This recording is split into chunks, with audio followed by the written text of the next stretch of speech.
विद्यार्थी मित्रांनो, भारतीय संविधानाची वैशिष्ट्ये या अनुषंगाने मी आज आपल्याशी संवाद साधणार आहे. आपणा सर्वांना ज्ञात असेल की संविधान किंवा राज्यघटना म्हटलं की प्रत्येक देशाला राज्यकारभार करण्यासाठी विशिष्ट अशा नियमांची, कायद्याची गरज असते. आणि एकंदरीतच सोप्या भाषेत सांगावयाचं झालं तर संविधान किंवा राज्यघटना म्हणजे नेमकं काय, तर देशाचा राज्यकारभार चालविण्यासाठी केलेल्या नियमांच्या गोळाबेरजेला आपण संविधान किंवा राज्यघटना असं म्हणू शकतो. संविधान हे जनतेच्या सुखी, शांततापूर्ण आणि समाधानी जीवन जगण्यासाठी एक अत्यंत महत्त्वाची बाब आहे हे आपण लक्षात घेतलं पाहिजे.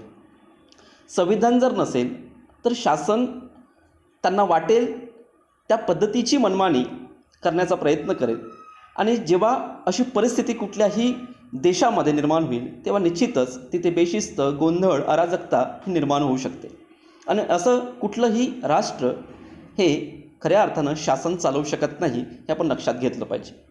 आणि अशा राष्ट्रामध्ये जनतेचा विकासही होऊ शकत नाही हे आपण लक्षात घेतलं पाहिजे. त्या अर्थाने कुठल्याही राष्ट्राला, कुठल्याही देशाला संविधान असणे हे क्रमप्राप्त आहे. संविधान हे निर्माण होत असताना प्रत्येक देशाचं संविधान हे वेगळं असतं, कारण त्या देशाची सामाजिक, आर्थिक, भौगोलिक, सांस्कृतिक, राजकीय परिस्थिती ही भिन्न भिन्न असते.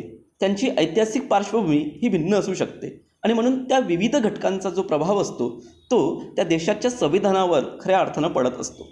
त्यानुसार त्या देशाचे संविधान हे निर्माण होत असते हे आपल्या लक्षात घेतलं पाहिजे. प्रत्येक देशाच्या संविधानाची वैशिष्ट्ये जर आपण बघितली तर ती आपल्याला वेगवेगळी पाहावयास मिळत असतात. आणि म्हणून त्याच अर्थाने भारताच्या संविधानाच्या विविध वैशिष्ट्यांचा आपण आज विचार करणार आहोत. वैशिष्ट्ये अनेक असली तरी आपण महत्त्वपूर्ण अशा वैशिष्ट्यांची आज चर्चा करणार आहोत. मित्रांनो, वैशिष्ट्ये लक्षात घेत असताना प्रामुख्याने हे आपण लक्षात घेतलं पाहिजे की आपल्या देशाला 15 ऑगस्ट 1947 रोजी स्वातंत्र्य प्राप्त झालं, म्हणजे जवळपास 150-200 वर्ष आपल्याला ब्रिटिश या व्यवस्थेशी लढावं लागलं. आणि नंतर एक दीर्घ कालावधी आपण संघर्ष केल्यानंतर एक नवी पहाट खऱ्या अर्थानं 15 ऑगस्ट 1947 रोजी ही उगवली आणि त्या अर्थाने एक स्वतंत्र आणि एक नवीन राष्ट्र म्हणून, एक सार्वभौम राष्ट्र म्हणून आपल्याला मान्यता प्राप्त झाली. त्या अनुषंगाने आपल्या स्वतंत्र राष्ट्राची जीवन जगण्याची आणि न्याय, स्वातंत्र्य, समता आणि बंधुभाव या मूल्यांवर आधारलेली लोकशाही आपल्याला प्रस्थापित करावयाची होती. आणि त्या अनुषंगाने आपल्या घटनाकारांनी, संविधानकारांनी अथक असे प्रयत्न घेतलेले आपल्याला दिसते. आपण आपल्या आधुनिक भारतासाठी, आपल्या आधुनिक पिढीच्या सामाजिक, आर्थिक आणि राजकीय उद्दिष्टांच्या पूर्ततेसाठी, जनतेच्या अपेक्षांच्या अभिव्यक्तीसाठी खऱ्या अर्थानं 26 जानेवारी 1950ला आपण आपली घटना, आपलं संविधान आपण स्वीकारलं आणि त्या अर्थाने ते अंमलात आणण्यासाठी आपण खऱ्या अर्थानं त्या दिवसापासून प्रयत्न सुरू केले. मग आपण त्या अनुषंगाने भारतीय राज्यघटनेच्या वैशिष्ट्यांच्या संदर्भात आज चर्चा करूया. त्यातला पहिला जो मुद्दा आहे तो आहे लिखित संविधान. आपणा सर्वांना ज्ञात आहे की संविधान लिखित आणि अलिखित अशा 2 स्वरूपाचे असतं. आपण आपल्या संविधानाच्या संदर्भामध्ये बोलायचं झालं तर भारताचं संविधान हे खऱ्या अर्थानं लिखित स्वरूपाचं आहे असं म्हटलं जातं. आपणास हीही माहिती आहे की जगातील सर्वाधिक विस्तृत असं संविधान म्हणून आपल्या संविधानाची ओळख आहे. आपण आपल्या संविधानाच्या सुरुवातीच्या कलमांच्या संदर्भामध्ये जर आपण बघितलं तर जवळजवळ 395 कलमे आणि 8 परिशिष्टे ही आपल्या संविधानामध्ये आपल्या घटनाकारांनी, आपल्या संविधानकारांनी समाविष्ट केलेली होती. ही घटना खऱ्या अर्थानं 22 भागांमध्ये विभागलेली होती. मात्र एक 42वी घटनादुरुस्ती झाली आणि या घटनादुरुस्तीने 2 नवीन भागांचा समावेश आपल्या घटनेमध्ये केला.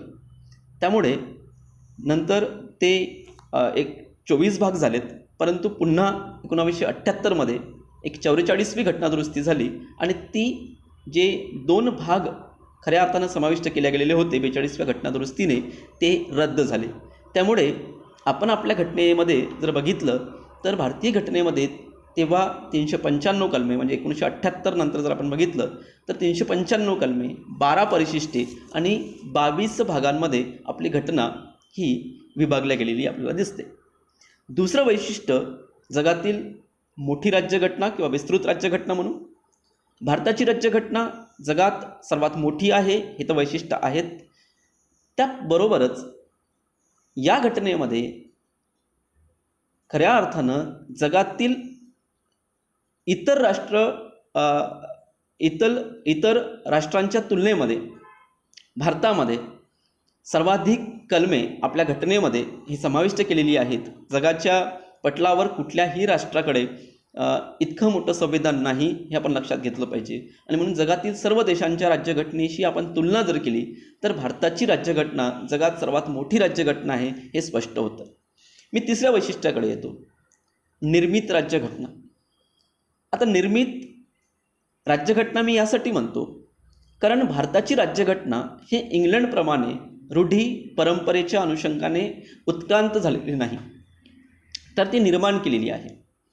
आणि ती निर्माण करण्यासाठी 23 जुलै 1946 रोजी आपल्या भारतामध्ये घटना समितीची स्थापना करण्यात आली.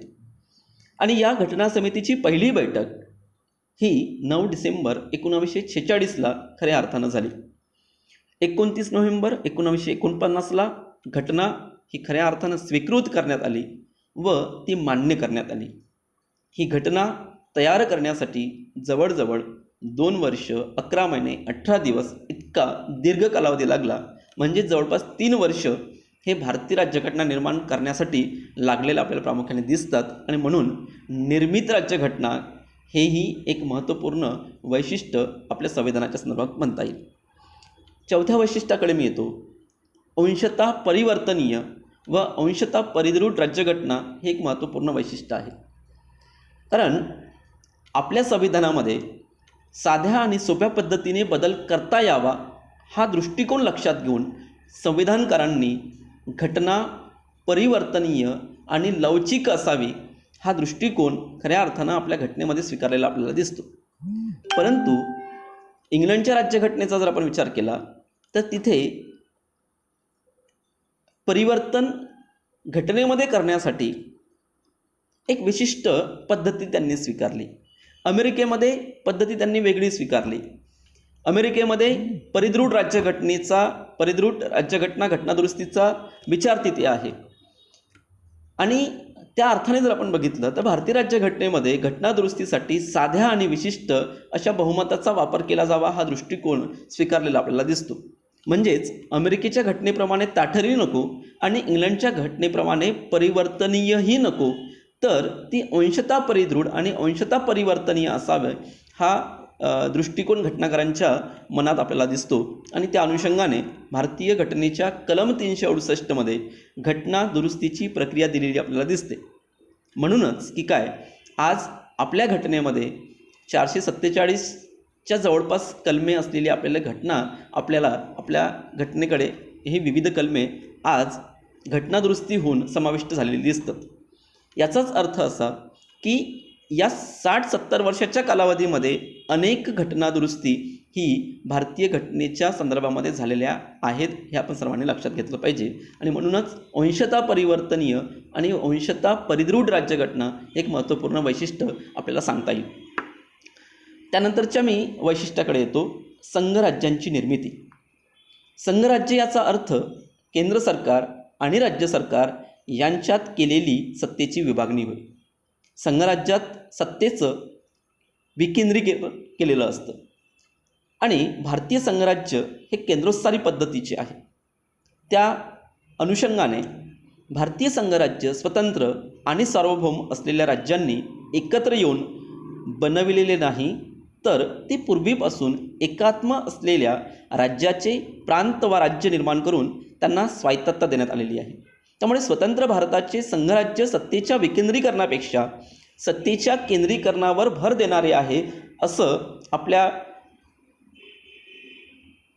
संविधानाच्या संदर्भामध्ये म्हटलं जातं. घटनेत संघराज्य असा शब्द घेतलेला नाही, हे आपण लक्षात घेतलं पाहिजे. संघराज्य फेडरेशन या अर्थाने घेतलेलं नाही, तर आपण युनियन ऑफ द स्टेट या अर्थाने आपण त्याचा समावेश केलेला आहे. त्यामुळे केंद्रात्मक प्रवृत्तीचे राज्य असल्याचंच आपल्याला सूचित होतं आणि म्हणून त्या अर्थाने भारताचं ऐक्य टिकविण्याच्या दृष्टीने संघराज्याची निर्मिती आपल्याकडे झालेली आहे.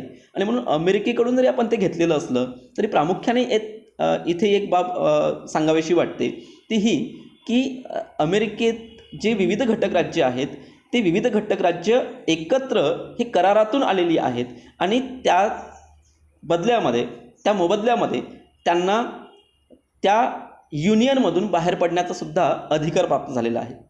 तशी सोय मात्र आपल्या घटनेने दिलेली नाही, हे आपण लक्षात घेतलं पाहिजे. आणि म्हणून त्या अर्थाने संघराज्याच्या निर्मितीच्या संदर्भातला विचार जरी आपल्याला यात दिसून येत असला तरी अमेरिकेसारखं फेडरेशन आपल्याकडे नाही.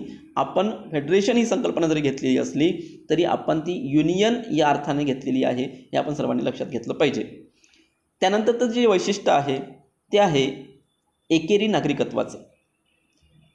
संघराज्य असणाऱ्या राष्ट्रांमध्ये दुहेरी नागरिकत्व प्रामुख्याने पाहायला मिळते. उदाहरणादाखल आपण अमेरिकेचं घेऊ, तिथे राज्याचं नागरिकत्व वेगळं आणि USA नागरिकत्व वेगळं, म्हणजे केंद्र आणि राज्य असं जर आपण विचार केला तर दोन्हींचंही तिथे नागरिकत्व घ्यावं लागतं आणि ते तसं प्राप्तसुद्धा होतं. स्वित्झर्लंडमध्ये सुद्धा तसंच आहे. परंतु भारत त्याला अपवाद आहे. आपण एकेरी नागरिकत्वाची संकल्पना स्वीकारली आणि आपण इंग्लंडचं अनुकरण केलेलं आहे.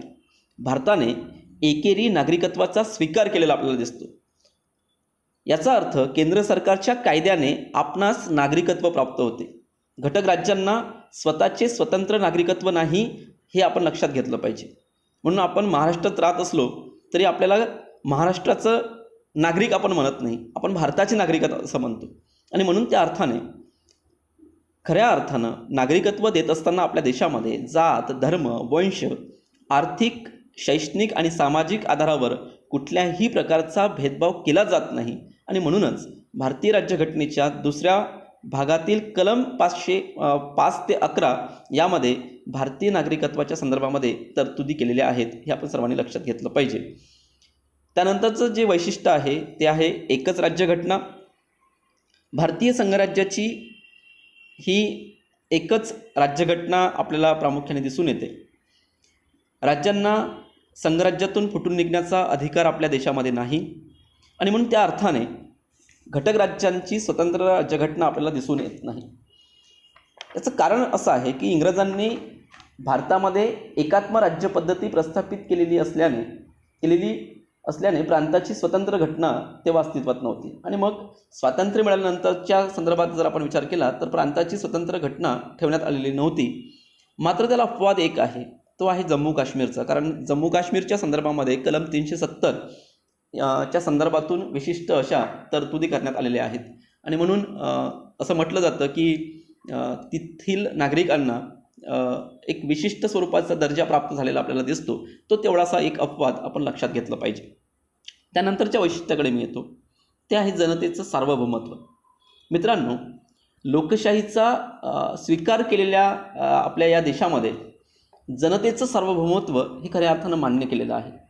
आणि म्हणून शासनाचे प्रतिनिधी निवडण्याचा जो अधिकार आपल्याला प्रामुख्याने जो दिसतो तो लोकांकडे देण्यात आलेला आहे. आणि म्हणूनच जे शासन खऱ्या अर्थानं जनहितासाठी कार्य करीत नाही असं शासन उलथवून लावण्यासाठी जो आपल्याला निवडणुकीतून मतदानाचा अधिकार जो प्राप्त होतो, त्या मतदानाच्या अधिकाराच्या आधारावर जे शासन लोकांसाठी काम करत नाही, जे शासन लोकांना आवडत नाही, ते शासन खऱ्या अर्थानं पुढच्या वेळी आपण बदलण्याचा प्रयत्न आपण घटनेतून प्राप्त झालेल्या मताधिकाराच्या आधारावर करतो. आणि म्हणून त्या अर्थाने जो सरकारचा घटक असेल, जो सरकारचा घटक खऱ्या अर्थानं लोकांसाठी काम करत नाही, अशा घटकाला डावलण्याचा निश्चितपणे अधिकार त्यातून प्राप्त होतो आणि म्हणून खऱ्या अर्थानं आपल्या देशामध्ये सार्वभौम कोण असेल तर ती जनता आहे, लोक आहे, हे आपण लक्षात घेतलं पाहिजे. त्यामुळे तेही एक महत्त्वाचं वैशिष्ट्य आहे. त्यानंतरचा जो वैशिष्ट्याचा जो भाग आहे तो आहे घटनादुरुस्तीची तरतूद. घटनादुरुस्तीच्या बाबतीत भारताने आफ्रिकेच्या घटनेचं अनुकरण केलेलं आपल्याला दिसतं. भारतीय राज्यघटनेच्या कलम 368 घटनादुरुस्तीच्या 3 पद्धती सांगितलेल्या आहेत. त्यातली पहिली पद्धत आहे संसदेच्या साध्या बहुमताने आपल्या घटनेमध्ये घटनादुरुस्ती करण्याचा अधिकार प्राप्त होतो. दुसरा जो प्रकार आपल्याला दिसतो तो आहे संसदेच्या विशिष्ट बहुमताने. विशिष्ट बहुमत म्हणजे 2/3 बहुमत. आणि तिसरं संसदेच्या विशिष्ट बहुमताने आणि निम्म्यापेक्षा अधिक घटक राज्यांच्या संमतीने घटनादुरुस्ती ही आपल्या देशामध्ये होत असते. एकंदरीतच घटनादुरुस्तीची जी काही तरतूद दिसते ती तरतूद यासाठी आहे कारण बदलत्या परिस्थितीच्या अनुषंगाने जनतेच्या इच्छा असतील, आकांक्षा असतील, ह्या बदलत जाणाऱ्या असतात आणि म्हणून त्याचे जे प्रतिबिंब आहे ते प्रतिबिंब खऱ्या अर्थानं घटनेमध्ये प्रतिबिंबित होणं हे अपेक्षित आहे. अन्यथा जनतेकडून जर जनतेच्या त्या ज्या इच्छा ज्या असतात त्या जर पूर्ण झाल्या नाहीत तर निश्चितपणे जनता ही निराश होऊ शकते, हताश होऊ शकते आणि मग अशा परिस्थितीमध्ये त्या राष्ट्रामध्ये, त्या देशामध्ये खऱ्या अर्थानं क्रांतीचा धोका संभवतो आणि म्हणून त्या अर्थाने भारतात घटनादुरुस्तीच्या संदर्भामध्ये तरतुदी केलेल्या आपल्याला घटनेच्या कलम 368 दिसतात. त्यानंतरच्या मुद्द्यांकडे मी येतो. आणीबाणी विषयक तरतुदींचा समावेश. विद्यार्थी मित्रांनो, भारताने आणीबाणी विषयक तरतुदी जर्मनीच्या संविधानातून स्वीकारलेल्या आहेत आणि आणीबाणीच्या संदर्भात 3 जे कलमी आहेत, 3 जे आर्टिकल्स आहेत त्यामध्ये आर्टिकल 352, आर्टिकल 356 आणि आर्टिकल 360. म्हणजे 352 कलम यामध्ये राष्ट्रीय आणीबाणी, 356 यामध्ये घटकराज्यविषयक आणीबाणी आणि 360 यामध्ये आर्थिक आणीबाणी, अशा 3 पद्धतीच्या आणीबाणीच्या संदर्भामध्ये तरतुदी करून ठेवण्यात आलेल्या आहेत. आणीबाणीच्या परिस्थितीमध्ये जेव्हा आणीबाणी जाहीर होते त्या 2 महिन्याच्या आत तशा पद्धतीचा जो ठराव असेल तो ठराव संसदेमध्ये ठेवावा लागतो आणि संसदेची मान्यता घ्यावी लागते. संसदेची संमती जर मिळाली नाही तर मग ती जी आणीबाणी असेल ती आणीबाणी रद्द होते, हे आपण सर्वांनी लक्षात घेतलं पाहिजे. आणि आणीबाणीच्या काळामध्ये घटक राज्यांची स्वायत्ततासुद्धा नष्ट होते कारण तेव्हा राष्ट्रपती राजवट लागू होते आणि जेव्हा राष्ट्रपती राजवट लागू होते तेव्हा सत्ता ही केंद्रित होते, हे आपण सर्वांनी लक्षात घेतलं पाहिजे.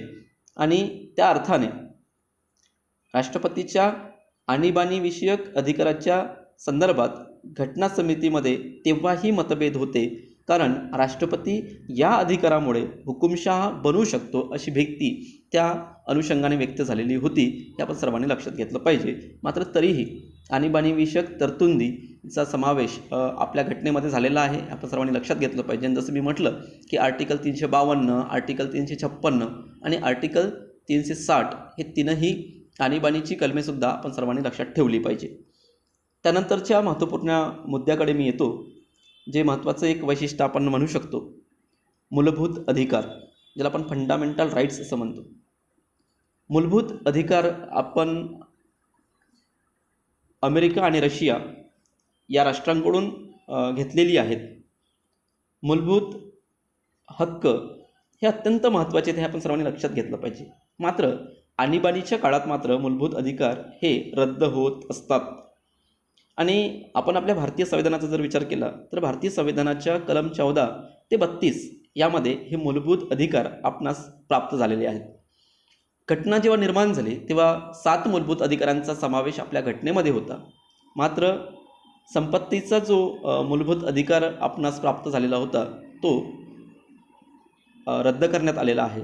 आता मात्र 6 मूलभूत अधिकार आपणास प्राप्त आहेत. त्यात समतेचा हक्क, स्वातंत्र्याचा हक्क, धार्मिक स्वातंत्र्याचा हक्क, शिक्षणाचा हक्क, शोषणाविरुद्धचा हक्क, घटनात्मक उपाययोजनांचा हक्क, असे 6 मूलभूत अधिकार आहेत. त्यातल्या त्यात घटनाकारांनी एक चांगली उपाययोजना त्यात केलेली आहे. ती ही आहे की आपणास घटनात्मक उपाययोजनांचा अधिकार आहे. घटनात्मक उपाययोजनांचा अधिकार यासाठी आहे कारण जे उर्वरित जे 5 मूलभूत अधिकार आपणास दिसतात, त्या 5 मूलभूत अधिकारांवर अतिक्रमण होत असेल तर अशा प्रसंगी घटनात्मक उपाययोजनांचा हक्क हा त्या अर्थाने अत्यंत महत्त्वपूर्ण आहे. आणि म्हणून जेव्हा जेव्हा कुठल्याही एखाद्या घटकाकडून शासनाकडून प्रशासनाकडून एखाद्या व्यक्तीच्या मूलभूत अधिकारांचं हनन होत असेल, एखाद्या व्यक्तीच्या मूलभूत अधिकारावर अतिक्रमण होत असेल, अशावेळी घटनात्मक उपाययोजनांच्या हक्का किंवा अधिकाराच्या आधारावर ती व्यक्ती निश्चितच सर्वोच्च न्यायालयामध्ये किंवा उच्च न्यायालयामध्ये दाद मागू शकते. तो महत्त्वपूर्ण अधिकार दिलेला आहे. आणि घटनात्मक उपाययोजनेच्या अधिकारालाच डॉक्टर बाबासाहेब आंबेडकरांनी सोल ऑफ द कॉन्स्टिट्यूशन म्हणजे घटनेचा आत्मा असं म्हटलेलं आहे. हे आपण लक्षात घेतलं पाहिजे. त्यानंतरच्या मुद्द्याकडे मी येतो, तो आहे मूलभूत कर्तव्यांचा समावेश. जेव्हा घटना निर्माण झाली तेव्हा घटनेमध्ये किंवा आपल्या संविधानामध्ये मूलभूत कर्तव्यांचा समावेश होता का, ते याचं उत्तर नाही असं आहे. तर जवळजवळ 25 वर्ष जावी लागली आणि मग आपल्या घटनेमध्ये 42व्या घटनादुरुस्तीच्या अनुषंगाने मूलभूत कर्तव्यांचा समावेश घटनेच्या भाग 4 मध्ये कलम 51 अंतर्गत मूलभूत कर्तव्यांचा समावेश आपल्या घटनेत झालेला दिसतो. आता एक आपण लक्षात घेतलं पाहिजे, हक्क आहेत मात्र कर्तव्य नव्हती. आणि म्हणूनच हक्क आणि कर्तव्य या एकाच नाण्याच्या 2 बाजू असल्यामुळे त्या दोन्हींचाही समावेश घटनेमध्ये असणं अभिप्रेत होतं. आणि म्हणून त्या अर्थाने आपल्या घटनेमध्ये 42व्या घटनादुरुस्तीच्या आधारावर ही 10 मूलभूत कर्तव्य ही आपल्या घटनेमध्ये समाविष्ट झालेली आपल्याला प्रामुख्याने दिसतात. त्यानंतर मी येतो राज्याच्या धोरणाची मार्गदर्शक तत्त्वे, ज्याला आपण डायरेक्टिव्ह प्रिन्सिपल्स असं म्हणतो. हे जे काही मार्गदर्शक तत्त्वे जी आहेत हे आपण आयर्लंड, स्पेन असेल, ब्रह्मदेश असेल, या देशाच्या संविधानावरून किंवा त्या संविधानांच्या आधारावर आपण आपल्या घटनेमध्ये ती स्वीकारलेली आहे. आपण कल्याणकारी राज्याचं धोरण स्वीकारलेलं असल्यामुळे जनतेच्या कल्याणासाठी वेगवेगळ्या योजना कार्यान्वित करणं अपेक्षित आहे. आणि म्हणूनच समता, सामाजिक न्याय, समान संधी, समाजवाद या कल्याणकारी मूल्यांची हमी आपल्या घटनेच्या उद्देशपत्रिकेतून प्रतीत होते. आणि म्हणूनच या तत्त्वाला अनुसरून धोरणे येणाऱ्या सरकारने आखली पाहिजे, ठरविली पाहिजे आणि ती अंमलात आणली पाहिजे, ही भूमिका त्यामागे आहे. मात्र कलम 36 ते 51 यामध्ये डायरेक्टिव्ह प्रिन्सिपल किंवा राज्याच्या धोरणाची मार्गदर्शक तत्त्वे सांगितलेली असली तरी ती सरकारवर बंधनकारक नाहीत, राज्यांवर बंधनकारक नाही, हे आपण सर्वांनी लक्षात घेतलं पाहिजे. ही त्या मार्गदर्शक तत्त्वांच्या आधारावर त्याची अंमलबजावणी राज्याने करावी की करू नये याच्या संदर्भातलं कुठलंही बंधन त्यांच्यावर नाही, हे आपण लक्षात घेतलं पाहिजे. त्यामुळे सक्ती नाही आहे, मात्र मार्गदर्शक आहेत, हे आपण सर्वांनी लक्षात घेतलं पाहिजे. त्यानंतरच्या मी महत्त्वपूर्ण अशा मुद्द्याकडे येतो. तो मुद्दा आहे धर्मनिरपेक्ष राज्य. धर्मनिरपेक्ष राज्य या संकल्पनेच्या संदर्भामध्ये अनेक मतभेद आहेत. घटनाकारांना धर्मनिरपेक्ष राज्य या संकल्पनेच्या अनुषंगाने काय अपेक्षित आहे, तर खऱ्या अर्थानं घटनाकारांना हे अपेक्षित असावं की राज्याचा कुठलाही धर्म नसावा. म्हणजेच काय, तर धर्मनिरपेक्ष राज्याच्या संकल्पनेतून प्रत्येक धर्म हा स्वतंत्र असेल आणि म्हणून त्या अर्थाने ती स्वायत्तता प्रत्येक धर्माच्या लोकांना दिल्या गेली पाहिजे, असा संदर्भ या कन्सेप्टमधून अभिप्रेत होतो. धर्मनिरपेक्षता म्हणजे काय, तर धर्मविरोध किंवा अधार्मिकता नव्हे, तसेच धर्मावर विश्वास असणे असाही त्याचा अर्थ नव्हे, तर धर्माशी विशेष असा संबंध न ठेवणे असा त्याचा अभिप्रेत अर्थ निश्चितच असावा. आणि म्हणून त्या अर्थाने भारतीय घटनेने सर्व धर्मांना समान संधी आणि वागणूक दिली जाईल अशा पद्धतीचं धोरण सरकारने निर्माण करावं, अशी निश्चितच त्या संदर्भामध्ये अपेक्षा असेल. धर्माच्या आधारावर भेदभाव केला जाणार नाही प्रत्येकाला धार्मिक स्वातंत्र्य दिलं जाईल आणि प्रत्येक व्यक्तीला त्याच्या धर्माच्या अनुषंगाने आचार विचार आणि शिक्षणाचं स्वातंत्र्य असेल, ही भूमिका या संकल्पनेच्या मागे आहे. याचाच अर्थ राज्याचा कुठलाही